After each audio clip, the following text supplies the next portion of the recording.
दर्शक बंधु आपण गाधोइबा परे केबे भी आपणक बाथरूम बा गाधुआ घरे से गाधुआ पानी रखंतु नहीं, तुरंत एहाकू ढाली दियंतु।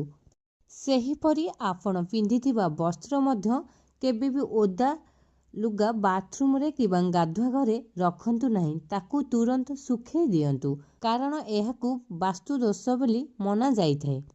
ता सहित आपण जेबे बाथरूम को जाउछंती सबुबले आपणक बाथरूम सफा रखंतु, कारण बाथरूम बा गाधुआ घर अपस्कार हेबा द्वारा राहु केतुंकर कुप्रभाव आपणक परिवार बा आपणक जीवन उपरे पड़िबो।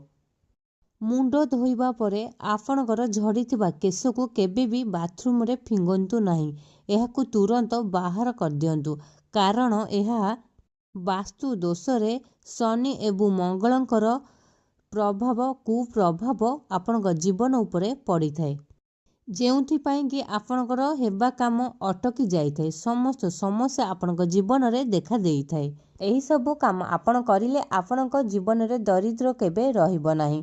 तो दर्शक बंधु आपण मानको वीडियो टी केमते लागला निहाती कमेंट बॉक्स रे जय मां लक्ष्मी लिखि जणैबा सहित वीडियो टी लाइक करंतु, शेयर करंतु, चैनल टी को सब्सक्राइब करंतु।